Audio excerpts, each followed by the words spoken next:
víruzom stretávať sa. Zabudli ste na to? Do domovov dôchodcov deti nemohli prísť pozrieť svojich rodičov.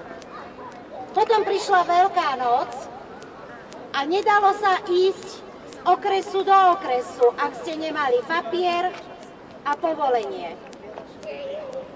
Pokiaľ ste robili videá ako ja z prírody, bol ste postihovaní, predvolávaní na políciu, čo si to dovolujete, prečo hovoríte ľuďom, že treba ísť do prírody. Zavreli sme ľudí v bytoch. Následok na seba nečakal dlho. Množstvo ľudí aj polícia našla už veľmi neskoro. Nedovolali sa pomoci, pretože bohužiaľ ošetriť pacienta v tej dobe bolo absolútne nemožné. Ak teda smrteľný vírus na vás zaútočil, povedali nám, dajte si paralen, teplý čajík a nevychádzajte z bytu. Taký strašný bol ten vírus.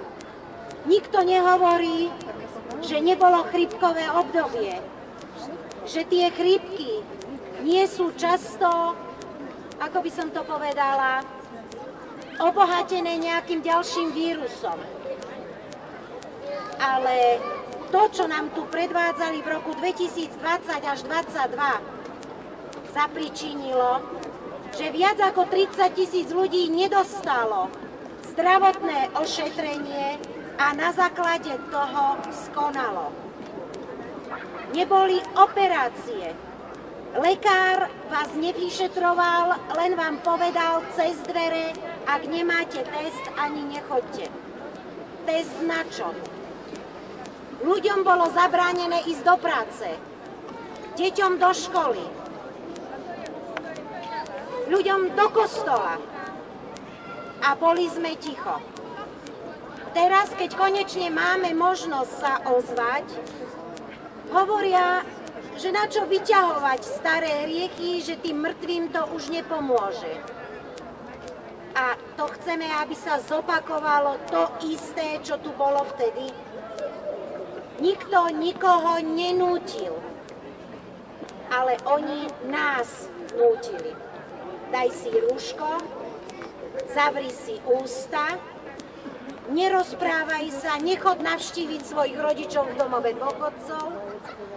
Ak niekto zomrel ako posledného psíka z osady do igelitového vreca, ľudia sa s ním ani rozlúčiť nemohli a podobne.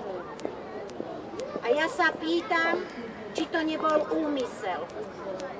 Potom prišlo tzv. Celoplošné testovanie.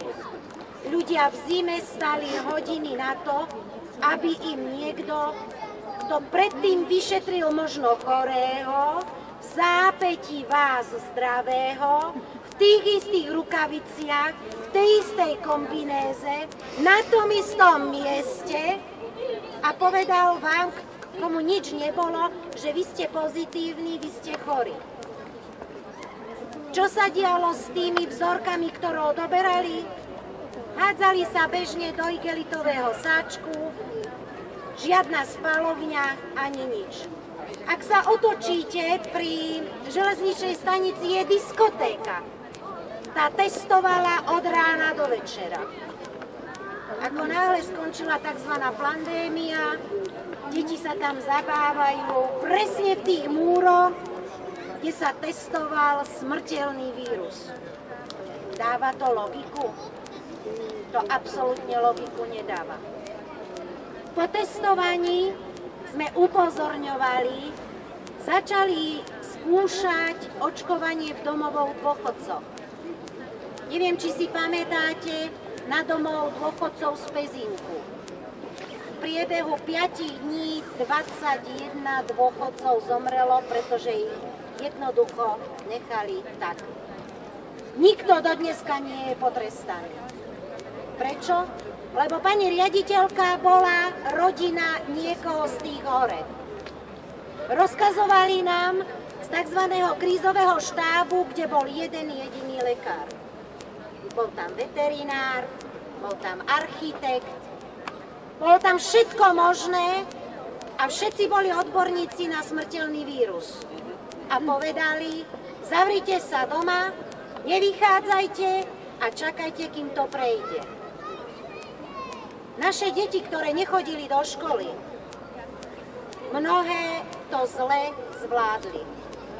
Dodnes sú pod kontrolou psychológov a mnohé sú na antidepresíva. K čomu to malo spieť? Zavrieť deti, zavrieť kostoly, zavrieť fabriky. Ak ste nemal ten správny papierik, nemohli ste ísť do práce. A vírus, ten jednoducho, v noci sme mali povolenie vychádzať. Vtedy spal, vtedy oddychoval, lebo cez deň sa nalietal po fabrikách, po nemocniciach, takže v noci oddychoval. A my sme sa tu presne na tomto námestí o 2:00 v noci stretávali, lebo bolo povolené vychádzať. A vtedy vírus nelietal. Keď na hraničné priechody dali betonové zátarasy do 1 metra, lebo ľudia sa nesmeli stretávať, tvrdili nám, že tu stačí, lebo je prízemný. Potom sa opravili. Raz ho nazvali Omikron, potom Lambáda, potom neviem čo. A stále je to jeden a ten istý. Presne v tomto čase, ak si pamätáte, začalo prebiehať celoplošné testovanie. Nemohli sme vonku byť, ale veď je to isté obdobie. Kde sa stratil vírus? Na dovolenku odišiel? Vráti sa po pol roku? Tvrdili, že v lete vírus nie je, pretože je teplo. A minule sme počuli v auguste, keď u nás bolo 35 stupňov, že vírus je na vzostupe. Tak aký je ten vírus? Čoho sa bojí? Chladu? Tepla? A zas klamstva. A my nechceme nič iné. Len aby sa to vyšetrilo. Minuli sa milióny a milióny eur, ktoré dnes mohli byť použité pre onkologických pacientov, pre ľuďoch v domovoch dôchodcov, pre deti v detských domovoch. Prečo?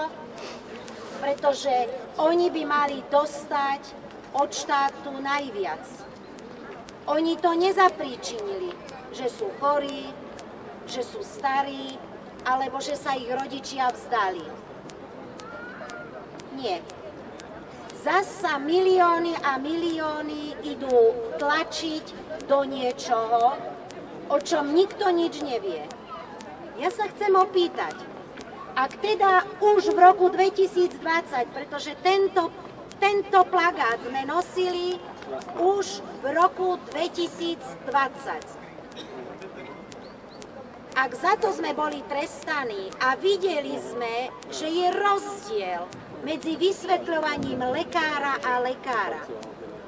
Prečo niektoré názory lekárov boli brané a niektoré nie? Prečo nezasadlo nejaké celosvetové konzílium a nezačali kontrolovať, kde asi je tá pravda? Jednoduchšie bolo ľudí vyplašiť, zavrieť doma, zničiť im psychiku, mnohých podnikateľov položiť na kolená a potom sa tváriť, ja nič. To ten vírus. Vyhovárajú sa na všetko možné. My nechceme nič iné. Chceme, aby to bolo vyšetrené. Nejde o osobu Kotlára, ide o pravdu. To, že to dostal na starosť, je mi úplne jedno, z akej politickej strany je. Ide o to, aby sa ukázalo, či má pravdu, alebo nemá.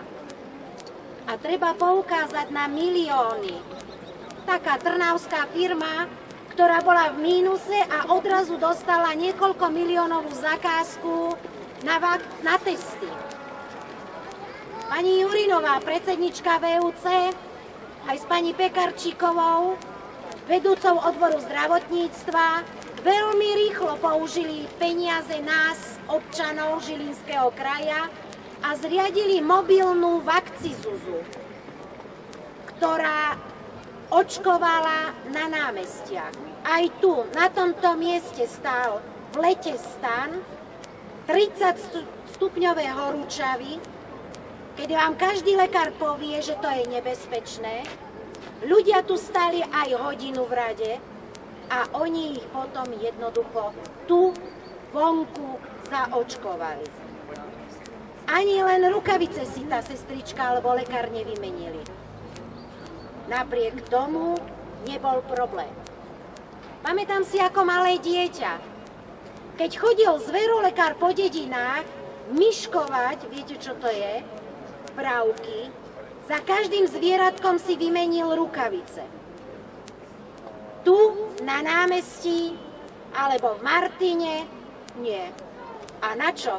Veď to je len ľudská bytosť.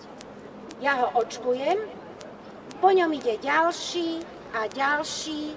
Jeden môže mať kožné choroby, iný môže mať iné ochorenie. A ona očkovala v tých istých rukaviciach, v tom istom oblečení, na verejnom priestranstve, bez akýchkoľvek nejakých zdravotných podmienok. A to nikomu nevadilo. Prečo by vadilo? Veď nám chceli dobre. Chceli, aby sme boli zdraví. Nezabudnem na toho jediného lekára z krízového štábu, ktorý bohužiaľ už nie je medzi nami, ktorý prehlásil, že následky očkovania a hlavne u žien nebudeme vidieť skôr ako po 5 rokoch. Mnohé tehotné sa dali zaočkovať. Choďte sa opýtať do Martina, kde v priebehu 2 rokov, nie dvojnásobne, ale trojnásobne, museli zvýšiť počet tých špeciálnych inkubátorov, čo sa im zo 100 detí až 80 rodí predčasne.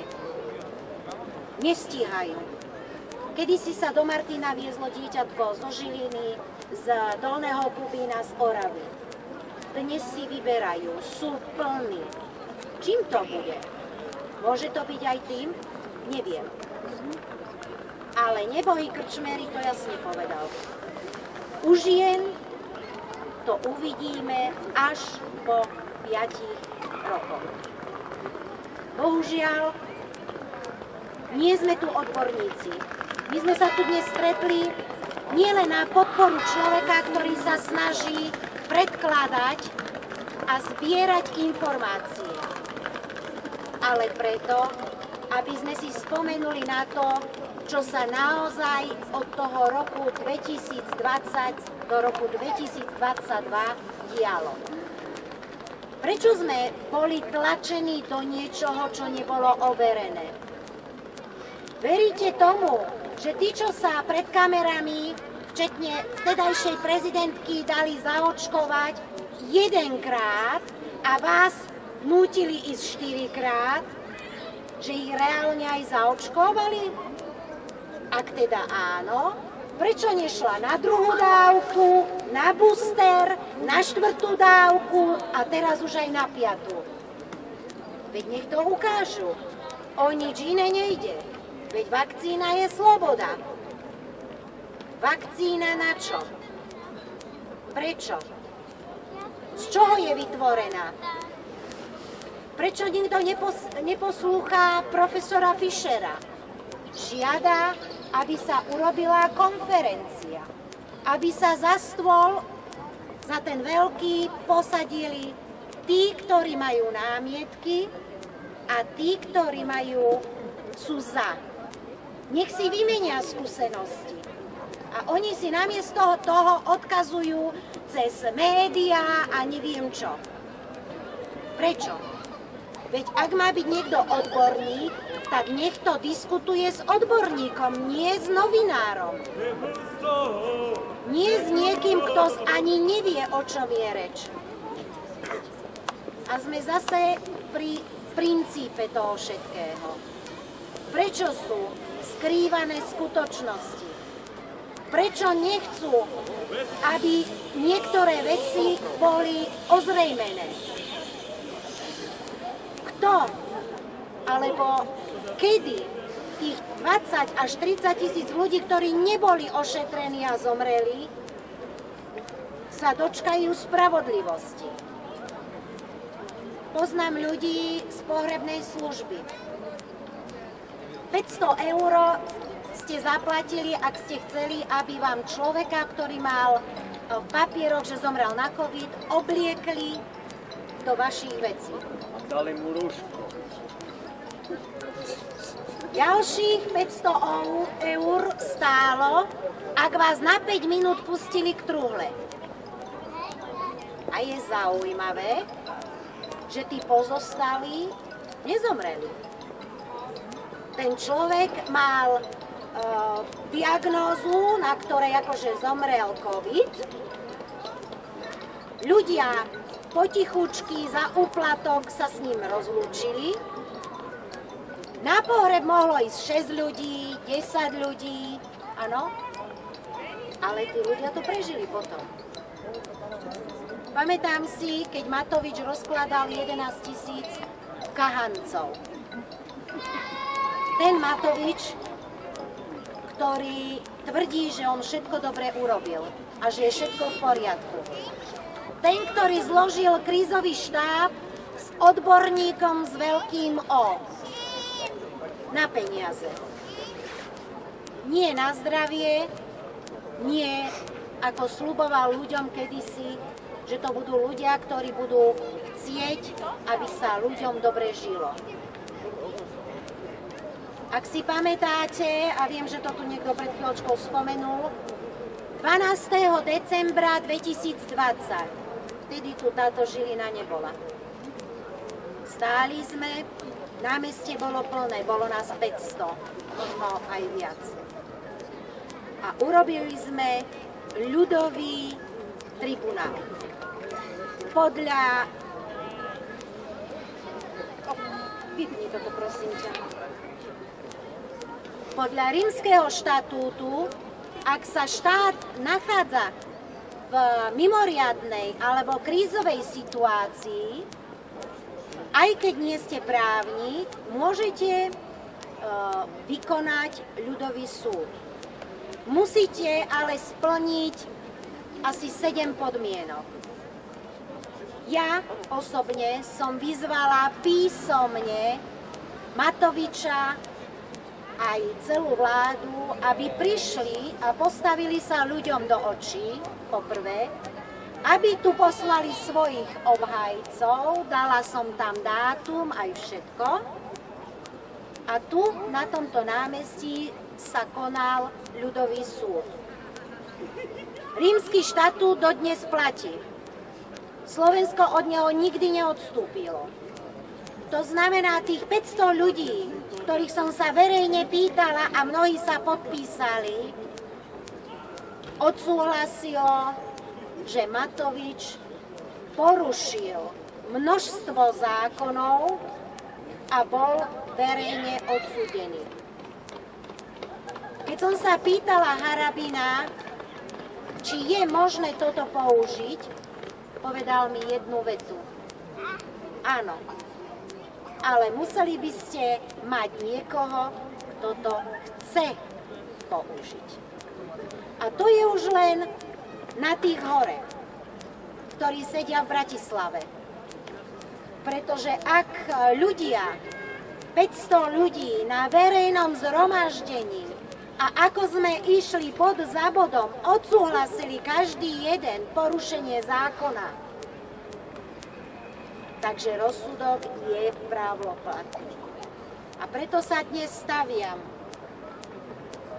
na podporu Kotlára, nie ako Kotlára, ako osoby, ako lekára, ale ako splnomocnenca na vyšetrenie, čo sa dialo v rokoch 2020 až 2022.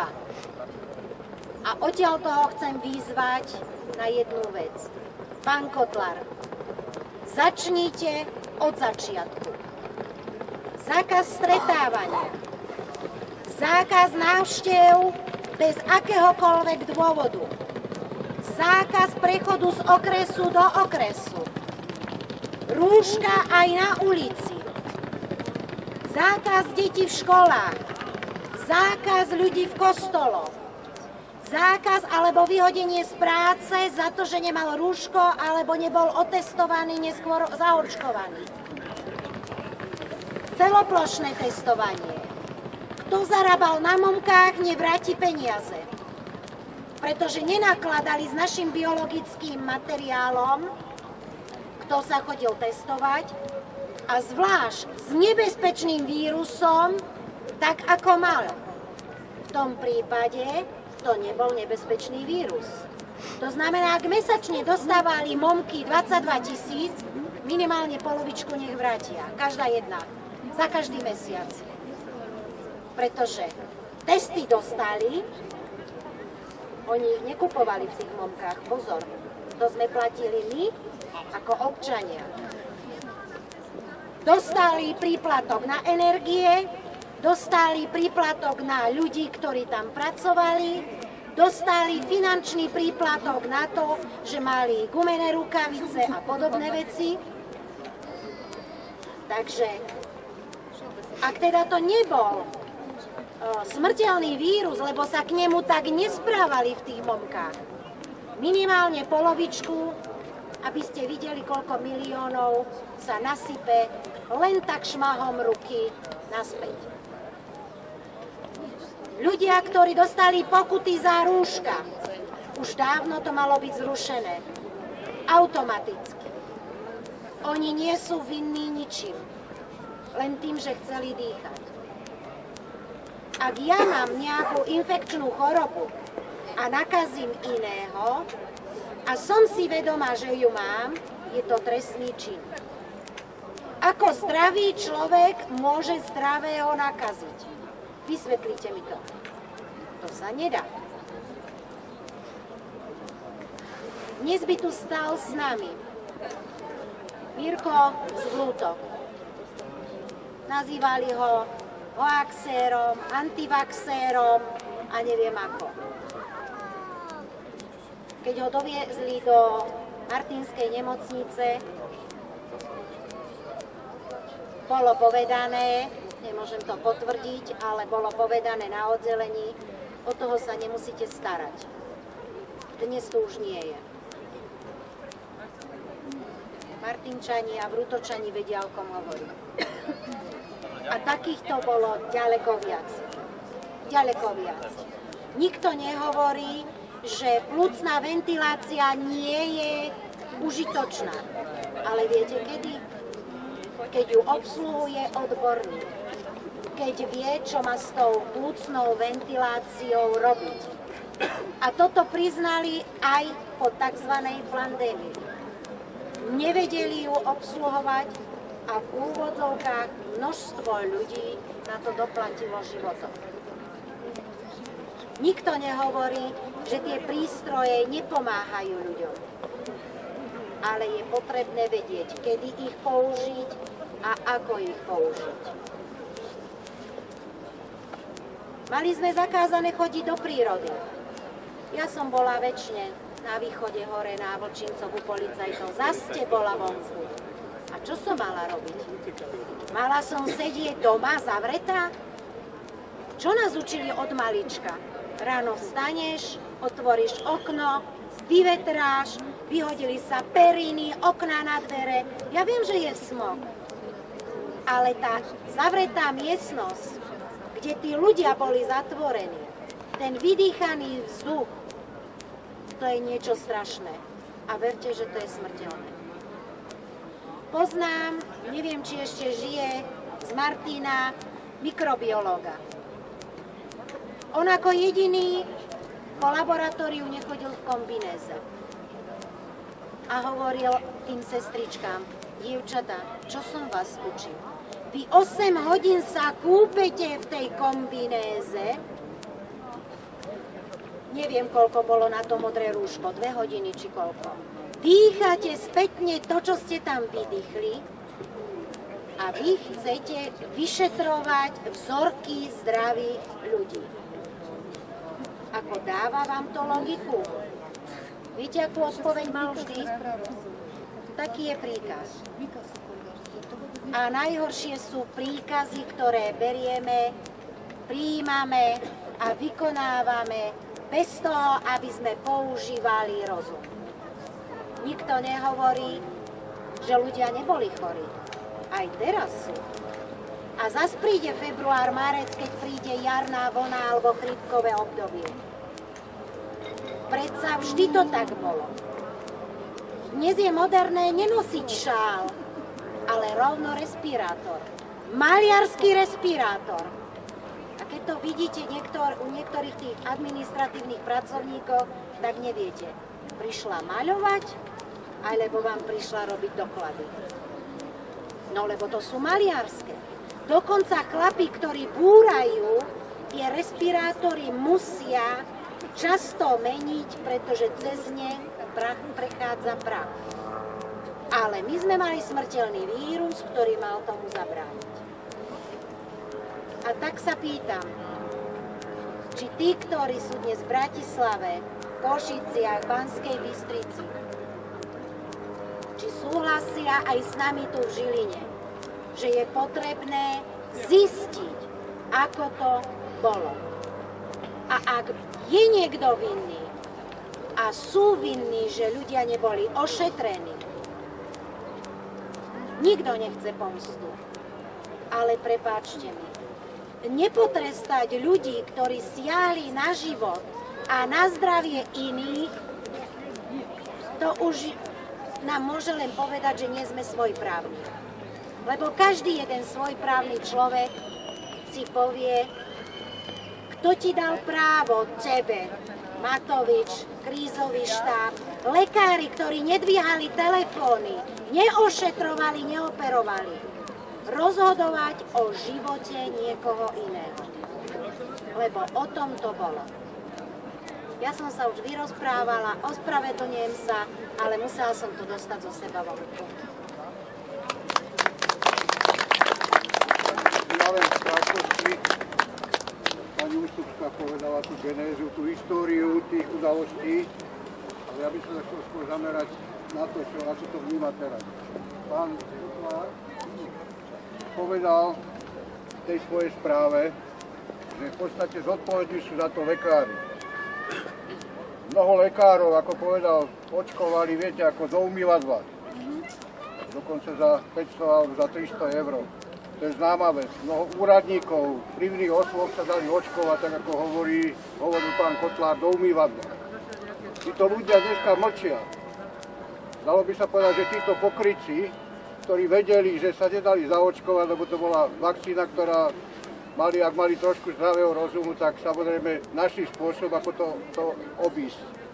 A to bol ten spôsob, dajme tomu, takýto. A tí ľudia mlčia, samozrejme mlčia preto, lebo dneska vidíte tí naši lekárov, ktorí majú 3,5 násobok väčšie platy ako v národnom hospodárstve, čiže majú väčšie platy, povedzme, ako v Česku, v Poľsku, v Maďarsku.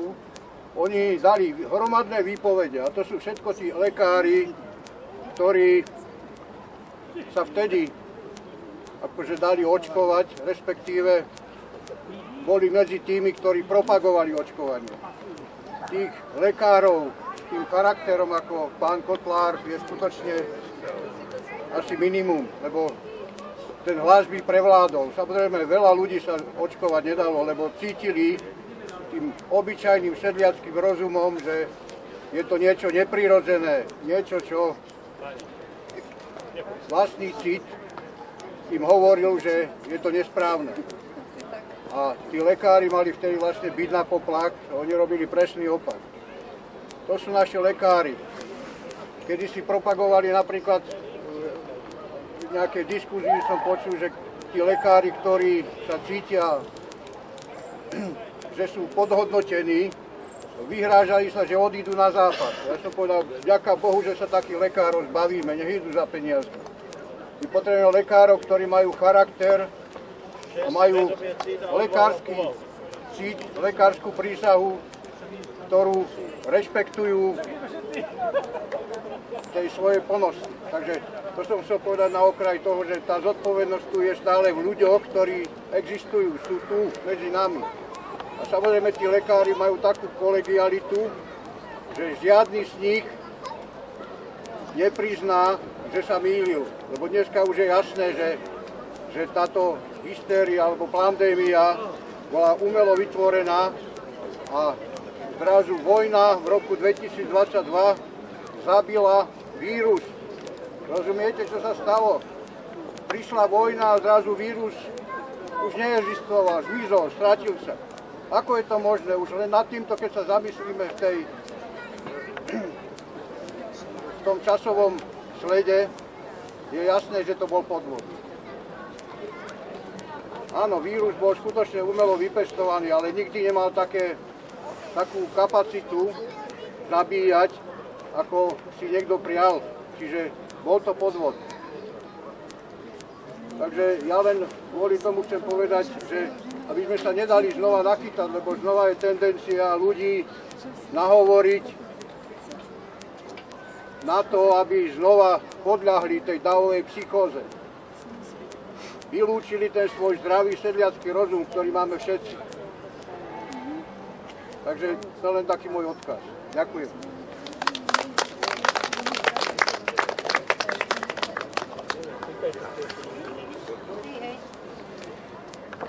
Zdravím vás všetkých. Nahlas. Zdravím vás všetkých. Chcem vás všetkých poprosiť o takú vec, aby sme už nikdy nedovolili také niečo, čo sa tu dialo počas vlády tohto lotra, lebo inak ho nazvať nemôžem. Aby sme nedovolili, presne ako vidím na transparente, nedovolili ďalšiu nejakú takúto pandémiu alebo plandémiu, aby sme nedovolili politikom, aby sme im nedovolili to, aby zamietli tieto zločiny, ktoré sa tu diali na bežných ľuďoch, na nás, aby to nezamietli pod koberec, aby to nešlo do stratená. Trvajme na tom, tlačme na nich, dbajme na to, aby boli potrestaní všetci títo covidoví zločinci, vrátane od politikov, zdravotníkov a vlastne všetkých nejakých štátnych úradníkov, ktorí proste sa na tomto podielali. A nadviažem troška na to, čo hovorili moji predrečníci. To, že teraz sa búria lekári a hrozia výpovediami, dávajú výpovede, aspoň sa oddeli zrno od pliev a tí, ktorí za niečo stoja, tí tam zostanú. Je úžasný, naozaj. Tí tam zostanú. To je tá naša mládež vychovaná. Svoje zdravotné psychické povinnosti naďalej. A tí vlastne, ktorí odchádzajú, to sú tí pod vedením šéfa zdravotníckych odborov. To sú tí, ktorí proste... Na hlúposť vakcína nie je, môj zlatý. Akcie, divoké No, vidíš to. a tak. Aspoň, že si to priznáš. Ako vravela pani Ústupská, ako tu chodili po mestách, po dedinách, kadejaké očkovacie týmy, ktoré proste brali peniaze na ruku za toto divoké očkovanie, zatajovali príbalové letáky pred ľuďmi, odmietali, my keď sme si pýtali príbalové letáky k vakcíne Janssen, odmietali nám ich dávať a proste vlastne kto mal nejakú námietku automaticky, proste volali na nás policajtov a takto. Hej. Takže vieme, že, proste, že to neboli zdravotníci, že tam boli Učiteľky, jo. napríklad učiteľky, hej, očkovali hej, a neboli schopní sa ani preukázať tým, že sú zdravotníci. Odmietali sa preukázať, nemali ani len cedulku. Keď sme na nich volali policajtov, policajti sa to snažili utlať a takto to prebiehalo. Takže je jasné, že očkovali nezdravotníci a takisto aj sa to dialo aj pri ich celoplošných testovaniach, ktoré bolo proste, to to boli proste absolútne zlo. Tieto akcie v akcii Zuzka a celoplošné testovanie. A ako vravím, nedovolme, opakujem sa, ale nedovolme politikom, aby to zamietli pod koberec. Toto sa musí vyšetriť. A títo ľudia, ktorí organizovali tieto akcie, ako pouličné očkovanie, celoplošné testovanie, kadejaké bonky a takéto, zarábali na to, musia byť potrestaní. Musia niesť zodpovednosť. Nemôžu sa nám smiať cez kamery do očí. Matovič si ďalej robí, čo ho nápadne. Berie tučný poslanecký plat. Pritom ten človek by mal byť trestnoprávne stíhaný. A takisto mnohí ďalší. Vieme, že Mikas dostal exkluzívne nový flek, zostal nepotrestaný. To je ďalší, ktorí sú zodpovední za situáciu, ktorá tu bola, ktorá tu aj je a ktorá ešte bude dlho. Budeme niesť dlho následky tej situácie, ktorú tieto individuá vytvorili a vlastne pokazili takto všetko. Ďakujem vám pekne. Kto má ešte záujem, nech sa páči. Poďte, nehambite sa, povedzte si, čo je vám. Poďte. Nikto? Smelo. No. Sme tu preto. Nehambite sa. Neviem, ma nenapadá, čo by som povedal, no je toho strašne veľa, človek nevie, čo by ďalej povedal. Neviem, Danka, ak chceš niečo, budeme sa asi striedať, vytrajať, nevať sa. Je mi ľúto, že nás je tu tak málo. Ľudia ako keby zadriemali, naložili si rúžové okuliare na oči a čakajú. Nie som smeráčka, ale všetci čakajú, čo urobí Fico. Prepáčte, Fico je len jedna osoba. Prečo sa všetci spoliehate, čo urobí Fico? Máme generálneho prokurátora, máme ministra spravodlivosti, ministra vnútra, ministerstvo zdravotníctva. Všetky tieto ministerstvá majú v budovách viac ako 2000 zamestnancov. Prečo im nerozdelia úlohy, aby sa to vyšetrilo? Však nič nerobia. Ráno príde, urobí si kávu, potom si urobí druhú kávu, potom ide na obed, potom si urobí tretiu kávu a potom si štrajchne a ide domov. A zločiny zostávajú nepotrestané a nevyšetrené. Ak teda ministerstvo vnútra zriadilo ďalšiu komisiu, je potrebné, aby ministerstvo zdravotníctva dalo všetkú súčinnosť vnútru a Kotlárovi, aby mohol pokračovať. A zás opakujem, ja nestojím za Kotlárom ako za Petrom Kotlárom z Martina.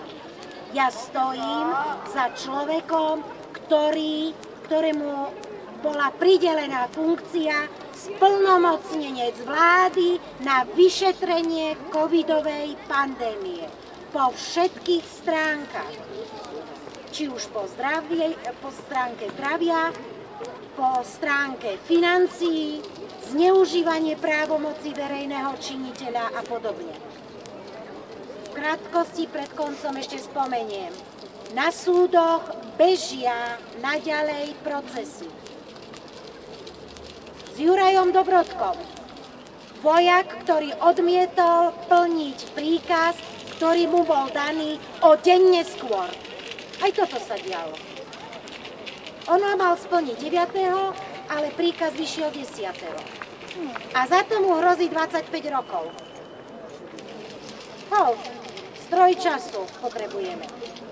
S Jojom Dobrodkom, chlapom, ktorý si šiel nakúpiť v Piešťanoch do Lidla a policajt Beneš mu rozbil celú nohu. Do konca života bude mať zdravotné problémy. S dôchodcom z Prievidze, ktorý si šiel vybrať svoj malý dôchodoček do banky a dovolil si tam prísť bez rúška. Samozrejme, že policajti si na ňom vyvršili svoju moc. Na chlapovi, ktorý chodil o paliciach. Ďalší súd.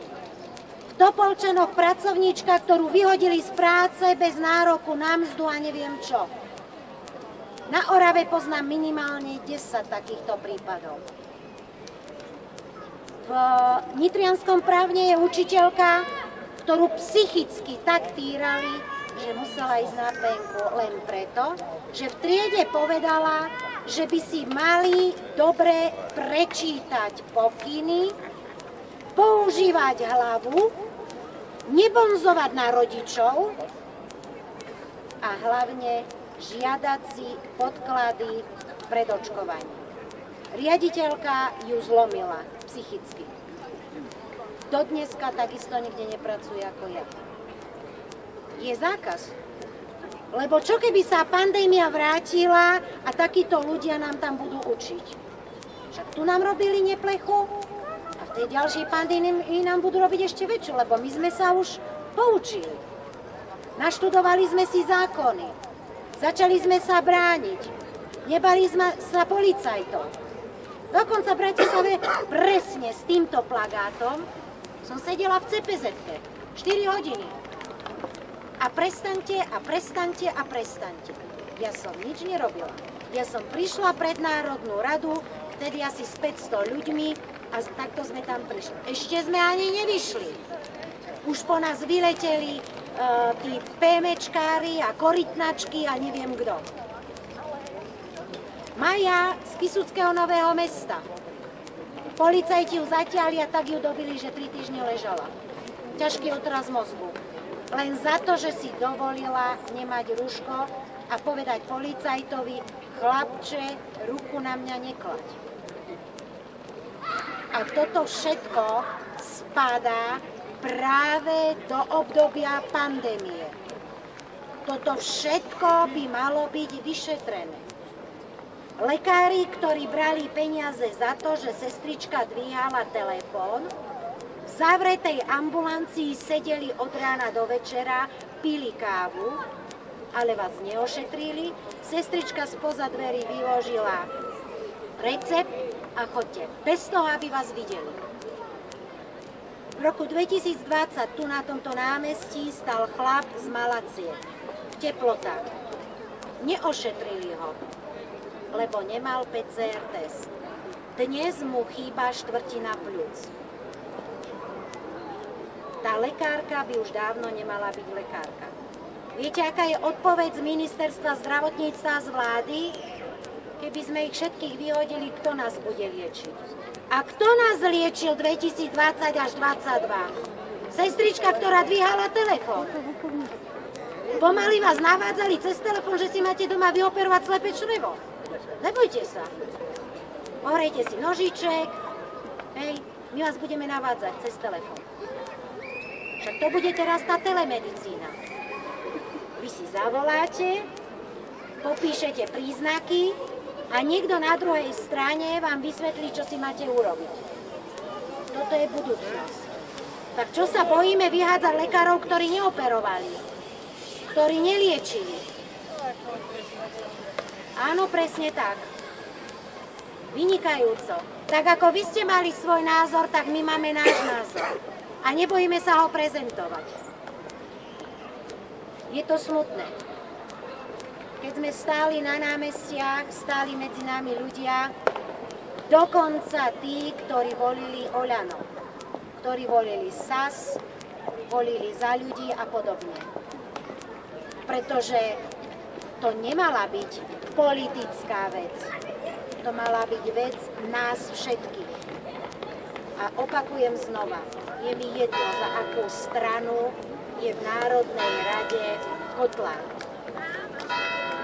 Akákoľvek informácia, že bola zneužitá právomoc verejného činiteľa, akákoľvek informácia, že boli naše peniaze, pretože za naše peniaze sa nakupovali testy, sa platili momky, sa platia lekári, ktorí neordinovali, za naše peniaze.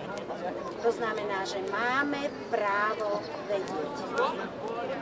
A že Matovič nemá nič, keď policajti chcú, tak vedia dojsť do 6. kolena, že vám je niekto rodinou a zarobil na niečom. A tu sa nedá. Tu sa nedá vyzistiť nič. Lenže tie milióny, bohužiaľ, už nie sú na Slovensku. Tu je problém. A preto to treba zastaviť čím skôr. Ľudí, ktorí zapričinili, zneužili svoje postavenie, odsúdiť a potrestať.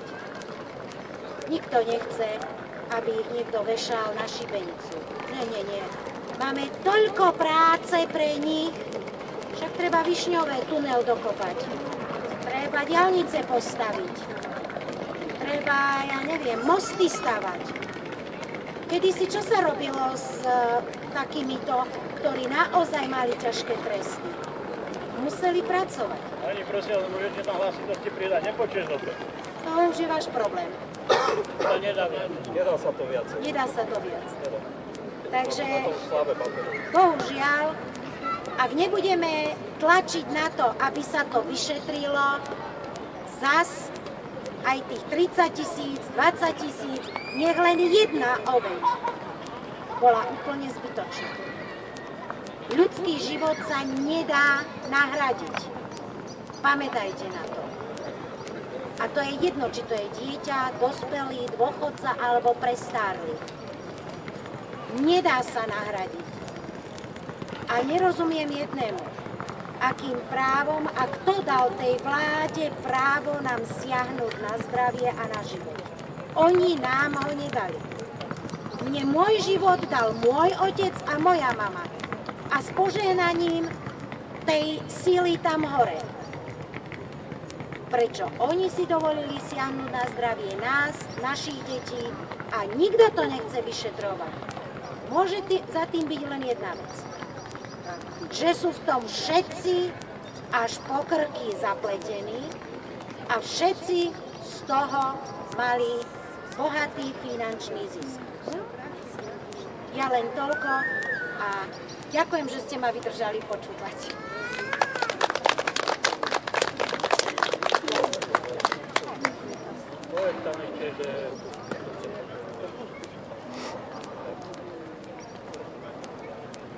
Ak si to chcete pozrieť, tak si to, bude to na YouTube video pod Jan Pietro. Ďakujem. Ešte chci jeden pár. No, konečne. Odvahu to chce. No, ale veď on má odvahu. Či to je počuť? Kričať. Kričať. Ja som takisto nenosil rúška, takisto nie som očkovaný. Ja vám poviem, že ako sme si my tým prešli, naša rodina. My sme sa k tomu postavili tak trošku vedecky. My sme sledovali stránku ministerstva zdravotníctva, a takisto aj PDF-ka, ktoré vtedy vydával minister zdravotníctva. Objednávali sa určité lieky. To bol napríklad Avigan, to boli antivirotika, potom Darunavir a Ribavirin. My sme si všetko prešli. Dokonca som si prešiel aj terapeutický manuál. Komunikoval som s doktorom Mesikom a poviem to takto. V tom roku 2020 poslal som 211 na Košickú univerzitnú nemocnicu Luisa Pastera, pretože oni si objednali, to bolo vidno podľa ministerstva zdravotníctva, objednali si Avigan. To je antivirotikum, ktoré sa používa hlavne na HIV, ale HIV a COVID má niečo spoločné, totiž to ACE2 receptor. Ten Avigan blokuje v prípade ľahkých a stredne ťažkých infekcií práve ten ACE2 receptor, lebo to je inhibitor.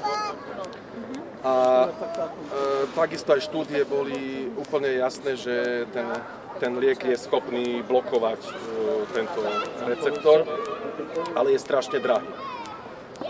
A spýtali sme sa teda tej košickej nemocnice, že kde ten liek je. Oni ho nikdy nedostali, hoci ho vyžiadali si. A v roku 2022 skončil niekde v Bojniciach na plúcnom oddelení. Dovtedy ho vôbec nepoužívali. Do 31.10. vláda objednávala ten liek potom už ho odmietli objednávať, tak sme si porovnali, ako je na tom Maďarsko. A Maďarsko objednávalo v 2 dávkach ešte potom oktobri a novembri. To pokračovalo ďalej. Čiže ten liek evidentne bol ako vhodný, síce bol slabý pre ťažké prípady. Potom sme sledovali napríklad, ako odporúča liečiť Ministerstvo zdravotníctva. Tak v 8 nemocniciach objednali antivirotika Darunavir a Ribavirin. Podľa štúdie boli absolútne neúčinné. To bol asi tak rok 2021. No potom sme sledovali terapeutický manuál, ktorý bol vydaný asi v októbri 2020. Neskôr bol zmazaný z Ministerstva zdravotníctva. S doktorom Mesikom som sa rozprával, ten ho má u seba. A našli sme tam, ja som tam našiel veľmi zaujímavé veci. Na strane 3, môžem vám poskytnúť to PDF-ko, je napísané, že Remdesivir je placebo, dokonca aj pod čiarou zoznam literatúry je spomínaný ako placebo. A je tam zákaz používať antivirotika pri týchto liečbách na COVID. Takže my sme sa postavili na to tak trošku vedecky a právne. Na toho pána, čo spomínate v Prievidzi, toho dôchodcu, neviem, či bol dôchodca, ale on bol síce v Povarlách, tak invalidný, tak poslal som trestiak, bol síce kvalitne vypracovaný, ale nebol kvalifikovaný, lebo nie som právnik, ale asi každý, kto počúval doktorku Krajníkovú, tak vedel takýto trestiak napísať. V podstate začínate od najvyššieho práva medzinárodného, to znamená, že Charta OSN, EU, jednotlivé medicínske zákony a idete až z medzinárodného práva cez ústavu, zákony, potom 172, zákon o policajnom zbore, kedy môžu kontrolovať, či je priestupok alebo trestný čin. Absolútne všetko tam bolo napísané. Samozrejme, že skončilo to zamietnutím. No a teraz to vyzerá tak, že keď sa to takto rozbehlo, nikto o týchto veciach nehovorí, napríklad o tých liekoch. Ja tie materiály stále mám, no a kľudne to môžem ako poslať na prešetrenie, ale som čakal na ten čas, kedy bude ochota to riešiť, lebo keby ste to posielali pred rokom doma, tak by nebola ochota vôbec to riešiť. Stratilo by sa. Takže takto sme sa my k tomu postavili. Ako niekto spomínal, kolegov, ktorých som mal a firmy, ktorých som robil, povedal, to neboli tvoji kolegovia, to boli fašisti. Lebo to, ako nás vyhadzovali z práce, oni vás nevyhodili kvôli tomu, že ste mali náhubky. Nie. Oni vás vyhodili kvôli niečomu inému, ale my vieme, že to boli náhubky. Presne. Takže my sme si takisto proste vytrpeli svoje. Tá spoločnosť je proste neskutočne rozdelená a nechápavá. A my sme sa napríklad liečili aj ivermectinom, aj izoprinosynom. Izoprinosin ste nekúpili na Slovensku. V Poľsku? Nie, ja som ho kúpil na Ukrajine, lebo to bol december 2020, kedy som dokonca cez eBay kúpil Kroprinosin. To je v podstate Inosin Pranopex, to je tá istá účinná látka ako izoprinosin. Tak sme vlastne nakúpili pre našu rodinu, prišlo to začiatkom januára, takisto sme kúpili z Indie ivermectin. Moja mama bola chorá, takže nasadili sme všetko toto dohromady, 11 000 medzinárodných jednotiek D-vitamínu, za 5 dní mi hovorí, už nechcem ležať, už chcem ísť kopať na záhradu. Takže za 5 dní bola úplne v poriadku. Takže liečiť sa to dalo. Aj sa to dá. Dá sa to vždycky liečiť. Ja neviem, tí ľudia mali dokonca nestreptokokové infekcie na plúcach, ale mali stafilokokové infekcie. Takže ešte horšie. A tam sa musia nasadzovať silné antibiotika. A neviem, či naozaj tie antibiotika vôbec nasadzovali. Snažili sa nasadzovať nejaké protizápalové lieky, ja tomu osobne neverím. Proste, keď je pacient, tak na to sú antibiotika, takže o čom sa baviť. Takže takto. Ďakujeme. Ďakujem. Takže Tak sme videli, aká bola, počuli sme, aká bola tá strašná smrtiaca pandémia. Len si spomeňme na to, ako zdravotníci tancovali po oddeleniach bez štipky hanby a nám stlkali do hlavy, že aký je tu strašný smrtiaci vírus. Takže asi to. Ďakujem vám veľmi pekne. Pekný večer, pekný deň.